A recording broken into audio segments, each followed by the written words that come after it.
I'm in Platt Park again, top of the hill. It's smoky today, nothing to see here, or maybe not. But first of all, for two reasons, I wanted you to see what I look like today before I disappear in favor of something more interesting. I have very little time to see you on Facebook, but I've got a feeling that a lot of women think I'm attractive in some way. I'm frankly grateful for that attention, though too busy to do anything about that at the moment. Also, Also, this commercial tie in. Notice my shirt is blank. I like interesting stuff on shirts. I just opened a store. Look on the concise page where the memes are. It's part of my transition from underemployed temporary to business person willing to do some contract work. See the gigs page for my video resume. In Idaho, you could post yours there too for free. It's all explained in the video.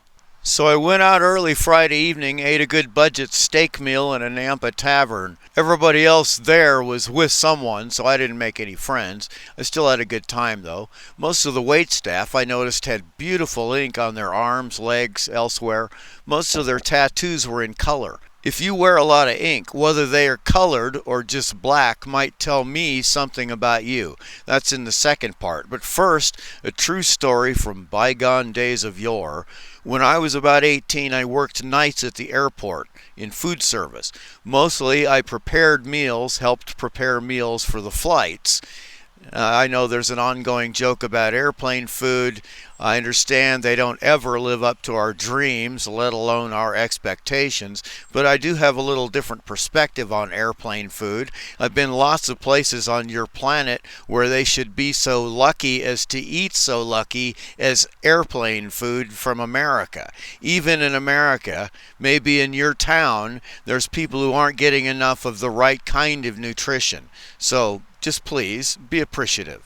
Anyway, I had this coworker named Rose. She's maybe a year or two older than me. She was pretty cute, and it took me a little too long to realize that she must have liked me quite a bit.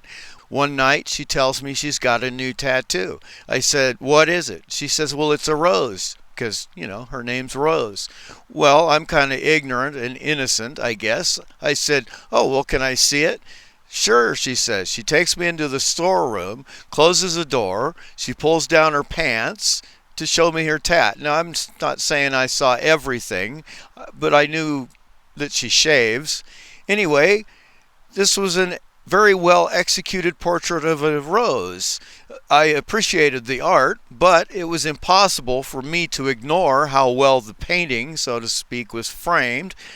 Much later, I realized I was possibly being made an offer, but at the time I said something like, "Oh, that's a beautiful tattoo."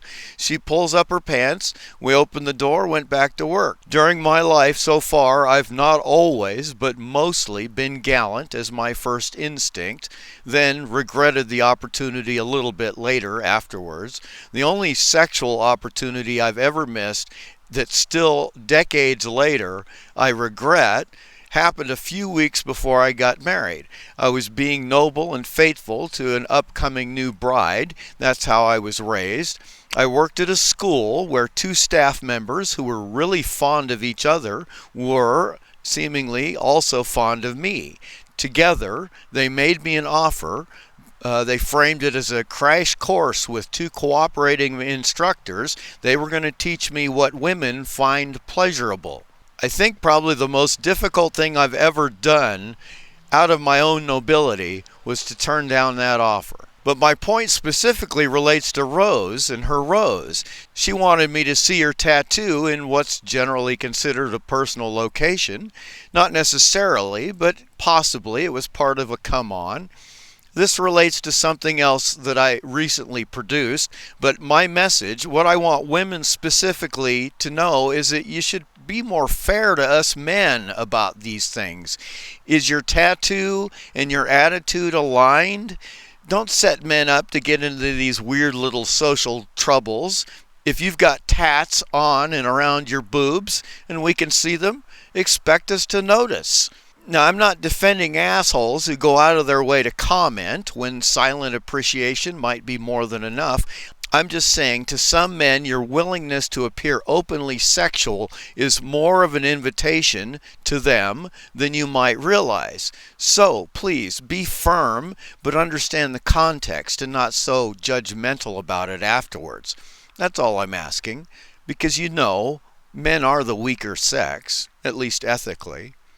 The second thing about tattoos, lots of people know this, but I don't think everybody does. If you see a person with a lot of really intricate, beautifully executed tattoos all over his body or her body, but it's all black ink, chances are they got most of that work done while they were incarcerated. Oh, yeah, it's illegal behind bars, but it's hard to catch inmates in the act and easy to hide the tools.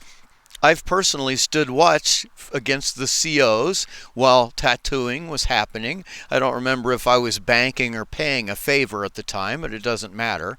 If a well-tatted person is mostly in color, that's not done behind bars. Prison black ink is essentially greasy ash. It's made from burning oily stuff like hair products, gel, stuff like that. There are ways to do that covertly. We weren't allowed matches or lighters, of course, but I personally know 3 ways to make a controllable fire from a wall socket if you just have legal office supplies. And no, I won't teach those to you, so don't ask. Because I subscribe to the Uncle Ben Peter Parker principle. I should only use my powers for good. So, be well. Be nice to people. Be smarter than others. Peace.